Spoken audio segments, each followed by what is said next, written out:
Mesdames et messieurs, bonsoir. Il est 20 h sur ITV, c'est parti pour le journal. À la une de l'actualité, ce soir, secteur extractif, la société civile exige transparence et justice sociale dans un contexte où les ressources naturelles génèrent des milliards de francs CFA chaque année. Elle tire la sonnette d'alarme sur l'absence de retombées pour les communautés locales. Détention de Moustapha Diop, ses partisans dénoncent une détention politique. Des voix s'élèvent à Louga et dans d'autres régions du pays pour réclamer la libération du maire Moustapha Diop. Ses proches parlent d'otages politiques et interpellent le président de la République. Ils exigent sa libération immédiate et sans condition. Début d'hivernage au Fouladou, les premières précipitations enregistrées dans la région créent la psychose. Et oui, les riverains du tronçon Kolda-Salikenye ne dorment plus à point fermé. Les travaux sur cet axe transfrontalier long d'à peine 30 km traînent et enregistrent beaucoup de cas d'accidents à cause de son mauvais état. Les communautés locales invitent les nouvelles autorités à faire l'état des lieux avant d'ordonner la reprise immédiate de ces travaux. Voilà pour les titres. Dans un instant, le développement.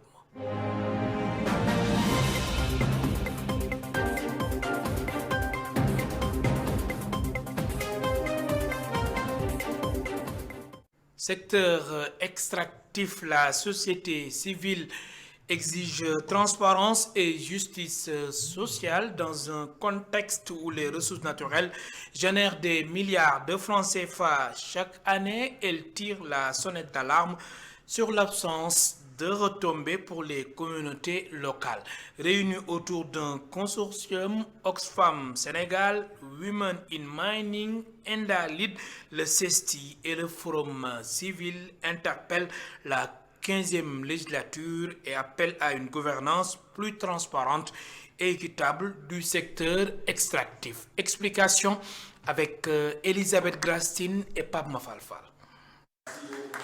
Faire du secteur extractif un levier économique passe par la transparence. C'est dans cette perspective que la Commission énergie et ressources minérales a engagé une collaboration avec la société civile. Le secteur extractif ne peut constituer le vecteur ou bien le levier de développement tant qu'il n'y a pas de transparence, tant qu'il n'y a pas de bonne gouvernance, tant qu'il n'y a pas une gestion sobre et vertueuse dans le secteur extractif.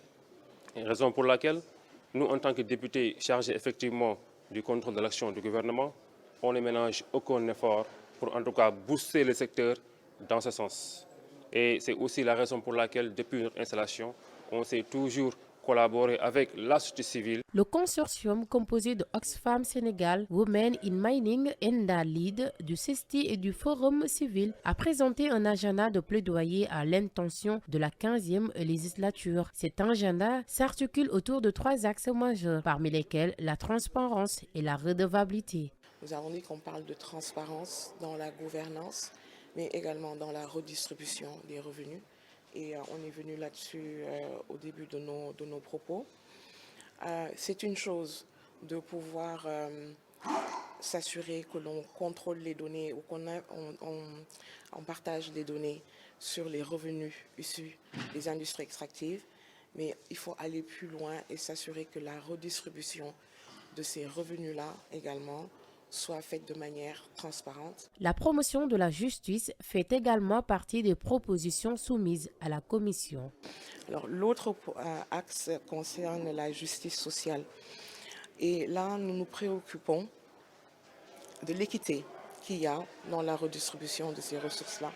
Est-ce que autant les hommes que les femmes, les jeunes, les personnes âgées ou ceux qui vivent avec un handicap bénéficient de la même manière de ces revenus est également une de nos préoccupations. Ce même consortium alerte sur la situation critique du secteur extractif sénégalais. Bien que ce secteur génère chaque année des milliards de francs CFA, les communautés locales ont encore du mal à en percevoir les retombées concrètes. Face à cette réalité, le consortium lance un appel à une action urgente afin de relever les défis liés à la gouvernance des ressources naturelles au Sénégal. À l'instant, Elisabeth Grastine. Pendant ce temps, le consortium régional pour la recherche en économie générationnelle, en partenariat avec la direction de l'équité et de l'égalité de genre, co-organise un atelier de dissémination des résultats sur le travail domestique non rémunéré et l'économie de soins à Dakar avec les ministères sectoriels, les organisations de la société civile et les parlementaires. Une occasion pour faire un plaidoyer et le travail des femmes dans le produit intérieur brut. Explication avec Astou Diouf Gueye, elle est la directrice de l'équité et du genre. Il faut le reconnaître, nous avons besoin de la fourniture de ces soins-là. Dans tous les foyers, on fournit ces soins et c'est parce qu'il y a des personnes qui assurent cela que nous allons au travail, qu'on se dise la vérité. Et au-delà de la charge qui pèse sur les femmes, ce serait bien de penser à l'organiser autrement pour permettre, comme je l'ai dit, aux femmes d'être autonomes et d'aller sur le marché du travail. L'étude a ressorti le temps disproportionné qu'occupent les femmes par rapport à ce travail si on les compare aux hommes. Je vous ai dit que quand on a sorti l'étude, les femmes sont quasiment à 3,7 minimum heures par jour à la place des hommes qui n'ont que 27 minutes.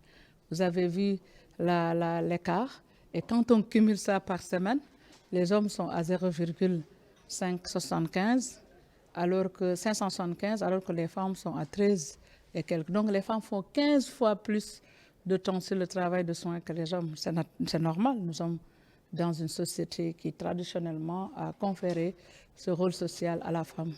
C'est important, mais quand nous faisons le plaidoyer pour la reconnaissance et la réduction de ce travail, c'est pour qu'il y ait des mécanismes mis en place permettant aux femmes vraiment de pouvoir concilier cette vie sociale et une vie professionnelle. Je donne l'exemple des crèches. Si aujourd'hui les femmes qui sont en entreprise ou dans les administrations publiques bénéficient des crèches au sein de leur lieu de travail, ça leur permettrait de concilier de manière adéquate leur fonction sociale de soins à leurs enfants, mais aussi de travailler correctement. Il y a d'autres alternatives qui sont en train d'être proposées. Il y en a qui parlent de télétravail, encadré, bien entendu, bien organisé.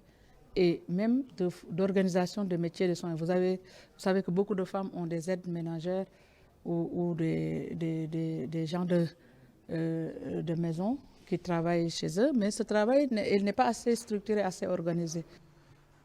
Colloque enfance et handicap des professionnels de la santé, de l'éducation, du secteur social et du monde associatif ont partagé leurs expériences et bonnes pratiques en matière de prise en charge des enfants en situation de handicap. L'usage de la simulation a été mis en lumière comme outil innovant pour mieux comprendre, détecter et répondre aux besoins spécifiques de ces enfants. N'est-ce pas, Satou Diba? Les acteurs des secteurs de la santé, de l'enseignement supérieur, de l'éducation, du secteur social et du monde associatif se sont réunis à l'occasion d'un colloque intitulé « Enfance et vulnérabilité sociale » visant à mieux accompagner les enfants en situation de handicap. Alors, le colloque EVATI aujourd'hui est en fait la résultante d'un programme de coopération que nous menons ensemble depuis quelques années, depuis bientôt 5 ans. C'est un programme de coopération de la commission mixte permanente de la délégation et de la fédération Wallonie-Bruxelles qui unit des partenaires aussi variés que du côté sénégalais, le ministère de la Santé, de l'Action sociale, le ministère de l'Enseignement supérieur, l'ISS d'Hambourg. Donc le colloque d'aujourd'hui, qui se tient également ici à la délégation générale Wallonie-Bruxelles, a pour but de mettre en valeur et en lumière tout cela. Annick Vanderin, présidente de la Haute École libre de Bruxelles, a présenté une innovation pédagogique fondée sur la simulation destinée à former les futurs professionnels de santé. Alors ce qu'on peut retenir de ce projet, c'est l'innovation par la pédagogie de la simulation pour former les futurs soignants, donc les sages-femmes, les infirmiers, mais aussi des kinésithérapeutes ou des relais communautaires qui prennent en charge les enfants en situation de handicap. Donc le projet, il a 2 axes, à la fois un axe de prévention pour essayer d'éviter le handicap qui survient en général au moment de la naissance et également pour accompagner les enfants qui sont en situation de handicap et leurs familles qui sont souvent dans l'invisibilité et qui ont peu de possibilités d'accéder aux soins et à la dignité qu'ils méritent tous. Ce programme mis en lumière lors du colloque se distingue par l'usage de la simulation non seulement comme outil de formation, mais aussi comme instrument de détection des vulnérabilités chez l'enfant. Un programme qui a en vue l'enfance et les vulnérabilités sociales, qui s'intéresse évidemment à l'enfance en situation de handicap. Et c'est un programme qui tend à mettre en évidence, nous l'avons vu ce matin lors du colloque, des bonnes pratiques en la matière, notamment l'importance de la simulation, de pouvoir utiliser la simulation comme instrument non seulement de détection, mais également d'action lorsque des problématiques se posent par rapport à ces enfants. C'est donc un programme qui est fort axé, je trouve, et je pense sur des aspects très pratiques également. C'est un programme d'échange de savoir-faire, de bonnes méthodes entre le Sénégal et Wallonie-Bruxelles. Le colloque Enfance et vulnérabilité sociale a permis de croiser les expertises et de mettre en lumière des approches innovantes telles que la pédagogie par simulation pour mieux former les professionnels appelés à accompagner les enfants en situation de handicap. Satou Diba, parlons de tout à fait autre chose. Des voix s'élèvent à Louga et dans d'autres régions du pays pour réclamer la libération du maire Moustapha Diop. Ses proches parlent d'otages politiques et interpellent le président de la République. Ils exigent sa libération immédiate et sans condition. Écoutons Jules Deba, chef de protocole du maire Moustapha Diop. Ces propos sont recueillis par Mamoudou Lamine Fati et Cheikh Maguette Mbaye. Nous sommes là pour la libération du ministre-maire Moustapha Diop qui est innocent. Moustapha Diop qui n'a rien fait. Moustapha Diop est blanc comme neige. Nous demandons les autorités, la justice, de libérer immédiatement Moustapha Diop parce qu'il n'a rien fait. Il n'y a aucun rapport qui l'a épinglé. Moustapha Diop est blanc comme neige. Nous demandons le président de la République, Diomaye Diakhar Faye, de libérer Moustapha Diop parce qu'il est blanc comme neige. Il n'a rien fait. Il doit rentrer chez lui. Moustapha Diop, c'est un otage politique. Sénégalaises, Sénégalais, les Lougatois et les Lougatoises demandent sa libération. Moustapha Diop est maire, Moustapha Diop est député, Moustapha Diop, c'est le chef de parti. C'est lui qui coordonne notre coalition Farlou. Donc nous demandons qu'il soit dehors le plus rapidement possible parce que là où il est, c'est pas sa place. La prison n'est pas sa place. Toutes les régions sont mobilisées pour demander la libération de Moustapha Diop parce qu'il est innocent, il n'a rien fait, il n'y a pas un rapport qu'il a épinglé. Libérez Moustapha, libérez Moustapha, libérez Moustapha. Le tabac fait des ravages au Sénégal, 4500 décès recensés chaque année. Le Forum civil sensibilise les journalistes sur les dangers du tabagisme et les nouveaux produits de l'industrie du tabac. Fatou Bane Kamara est la chargée de la communication du programme national de lutte contre le tabac. Elle est interrogée par Muntaga Khan et Maoudouba. En tant que ministère de la Santé et en tant que programme national de lutte contre le tabac, nous sommes en train vraiment de mettre en place beaucoup de moyens pour remédier à cela, à travers la sensibilisation, à travers ce projet de loi que nous avons au niveau actuellement du secrétariat général du gouvernement. Parce que la loi 2014 a des manquements. La loi 2014 n'inclut pas ces nouveaux produits du tabac qui sont les cigarettes électroniques et les puffs.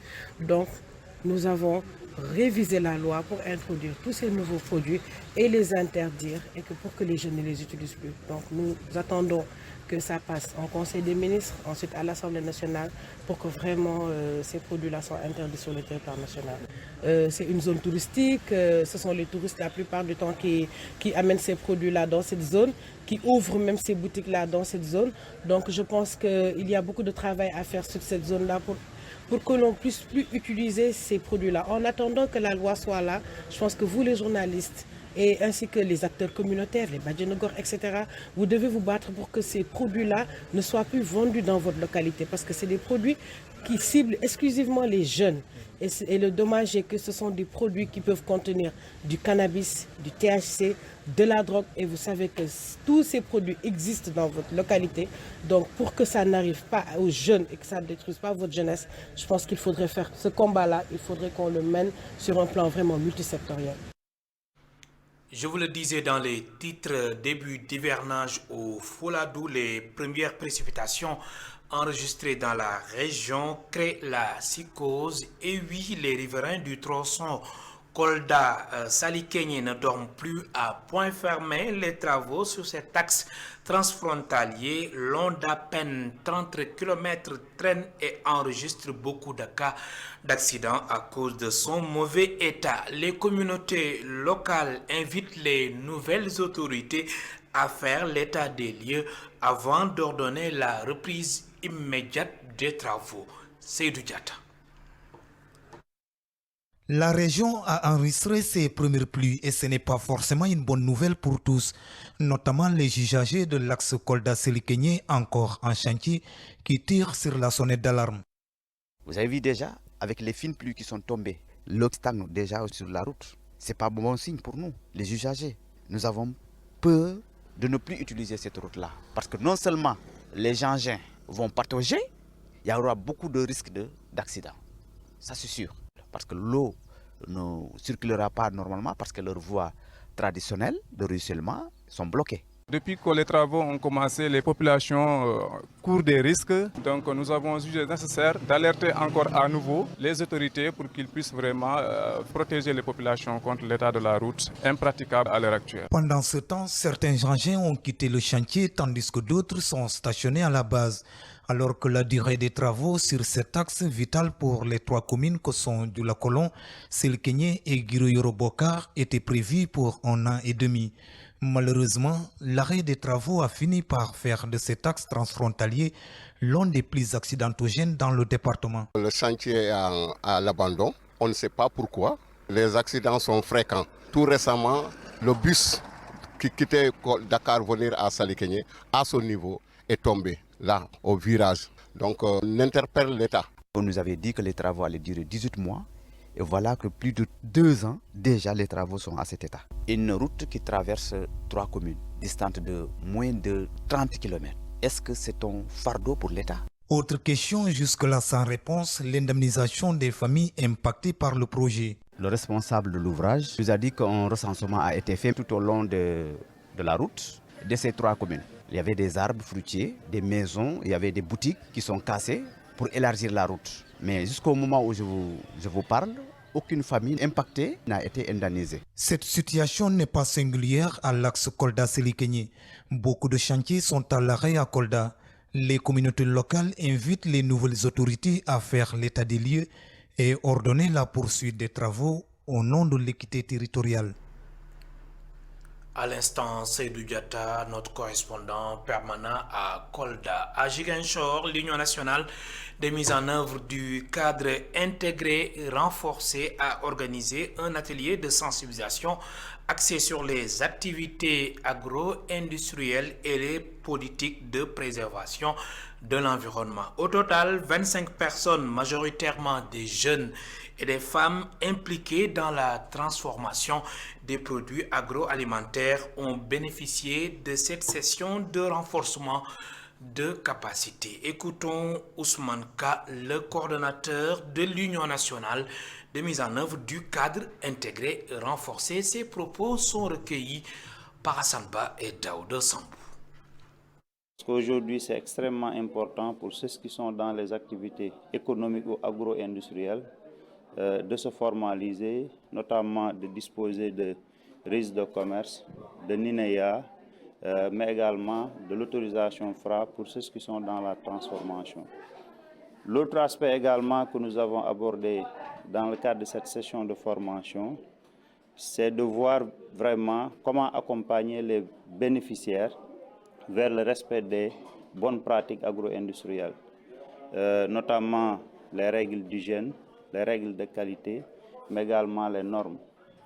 De même qu'aussi à travers cette session de formation, nous avons vu avec le 3FPT comment vraiment faire bénéficier les acteurs économiques de la région sur les opportunités de formation offertes par le 3FPT. Mais comment bénéficier aussi, ou quelle est la procédure à suivre pour bénéficier vraiment de ces opportunités de formation offertes par le 3FPT. Relativement à la question environnementale, là aussi nous avons vu avec l'appui et la présentation du chef de service régional de l'environnement quelles sont les politiques de préservation de l'environnement qui existent au Sénégal, mais aussi pour ceux qui veulent être dans l'agroalimentaire, plus particulièrement l'industrialisation à grande échelle, quelles sont les autorisations préalables qu'il faut disposer avant de mener une quelconque activité. Pour terminer, nous avons vu aussi avec quelques intervenants, formateurs bien entendu, comment structurer une entreprise pour la rendre vraiment compétitive, rentable et vraiment également efficace. Le CMS Crédit Mutuel du Sénégal, à travers sa fondation, a été reçu par l'archevêque de Dakar, Monseigneur André Gueye, une initiative qui traduit la volonté du CMS de contribuer à la réussite du pèlerinage marial de Popenguine. Hadija Diouf. À l'occasion du pèlerinage marial de Popenguine prévu ce week-end, le Crédit Mutuel du Sénégal a été reçu par l'archevêque de Dakar, Monseigneur André Gueye. Des dons ont été remis au Centre des œuvres sociales. Cette année, avec le pèlerinage marial de Popenguine, nous sommes effectivement retournés aujourd'hui à l'archevêché de Dakar pour rencontrer le nouvel évêque métropolitain, Monseigneur André Gueye. Déjà, une forte délégation s'y est rendue pour lui témoigner toute notre affection et lui souhaiter plein succès dans sa nouvelle mission, mais également pour lui présenter les dons que nous avons bien voulu amener au niveau de la maison des œuvres pour accompagner les pèlerins, pour réitérer l'engagement du Crédit Mutuel à travers sa fondation à accompagner davantage les familles religieuses. Parmi les dons effectués figurent des packs d'eau, des sacs de riz ainsi que d'autres produits de première nécessité destinés à accompagner les pèlerins. La direction marketing du CMS viendra également en appui en offrant des t-shirts. Plus de ce que fera la fondation, il y a également la DMC, la direction marketing et communication du Crédit Mutuel, qui va également donner sa participation en termes de t-shirts, en termes d'eau. C'est vous dire que c'est le CMS qui s'est déployé pour accompagner ces braves pèlerins et nous avons témoigné également à l'archevêque, au nouvel archevêque métropolitain, M. Abbé André Gueye, tout notre soutien et toutes nos prières pour la réussite de ce pèlerinage. Comme chaque année, la Fondation du Crédit Mutuel du Sénégal réaffirme son engagement en soutenant les pèlerins pour le pèlerinage marial de Popenguine, une manière pour elle de contribuer au bon déroulement et à la réussite de ce grand rendez-vous spirituel. À Bargny, l'association Diapalante a lancé son projet d'informatisation des établissements scolaires et d'infrastructures culturelles de la commune. Des ordinateurs ont été distribués aux écoles. Plus de précision, je propose de suivre la réaction de Momar Sek. Il est le coordonnateur de l'association Diapalante. Ses propos sont recueillis par notre correspondant permanent à Rufisque, Babacar Sek. On avait commencé en 2008 par une dotation de plusieurs classes dans des écoles à Bargny. 2008, c'est déjà loin. Hein. Donc là, c'est le renouvellement, en fait.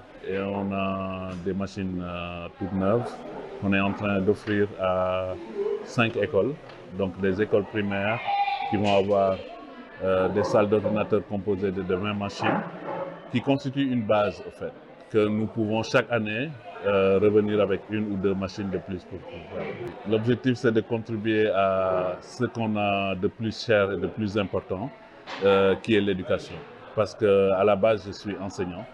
Donc, contribuer à la formation des jeunes, contribuer à la formation